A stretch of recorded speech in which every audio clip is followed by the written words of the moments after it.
போனால் கோயில் நகரம்னு போற்றப்படுது. ஏன்னா தொட்ட இடங்கள்லாம் கோயில் இருக்கும். இந்த கார்த்திகை மாதம் அதோடு முருகனுக்கும் உகந்த மாதம். அவர் கார்த்திகை பெண்களால் வளர்த்தப்பட்டதுனால கார்த்திகேயன்கிற பேர் பெற்றார். ஆக இந்த கார்த்திகை மாதத்தில் கார்த்திகேயனாகிய முருகனுக்கு பச்சரிசி மாவிளக்கு செய்து வணங்கினா நம்ம எந்த கவலை தீரன்னு நினைக்கிறோமோ அந்த கவலை தீரும். அதே போல் பிரம்மாவுக்கும் விஷ்ணுவுக்கும் சிவபெருமான் அவங்க அடிமுடி காண புறப்பட்ட போது தீபரூபமாக நின்று தான் யாருங்கிறத காட்டினார்.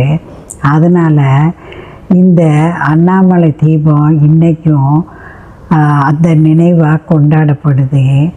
5 மீட்டர் உயர கொப்பரையில் 1000 லிட்டர் நெய் ஊற்றி 100 அடி நீள சேலையை காடாவை திரியாக போட்டு அந்த தீபம் 3 மாதங்களுக்கு எரிஞ்சு கொண்டே இருக்கும்.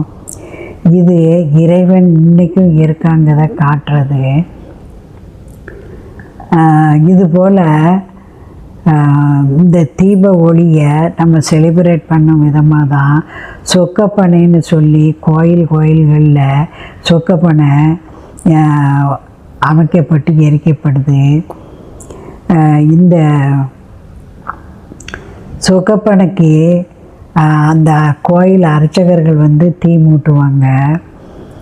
இந்த சொக்கப்பனை எழும்பின காரணமே சிவபெருமான் தீபமாக நின்னதை பிரதிபலிப்பதாகத்தான் இந்த சொக்கப்பனை விஷயம் கொண்டாடப்படுது.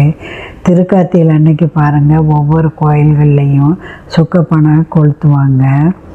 வீடுகளில் நம்ம தீபமேற்றி இறைவன் தீபமாக நின்றதை கொண்டாடுதோம்.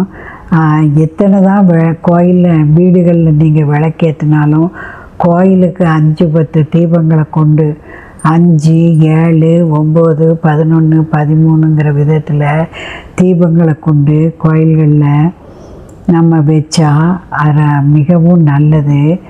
பிறவிதோறும் நமக்கு கண்ணொளி கிடைக்கும், நம்ம வீடு துலங்கும். அதனால் தவறாமல் கோயிலில் கொண்டு தீபம் ஏற்றுறதையும் தவறாமல் செய்யுங்க. வீடுகள்லையும் நாம் முன்வாசல் பின்வாசல் சமையலறை இன்னும் எல்லா அறைகள்லையும் நாம் தீபமேற்றி கொண்டாடணும். பொதுவாக பெரிய தீபத்துக்கு 1 வாரம் முன்னாலேயே நம்ம தீபம் வைக்க தொடங்கலாம். அதுக்கப்புறம் அந்த பெரிய தீபம் முடிஞ்சு 10 நாளைக்கோ இல்லை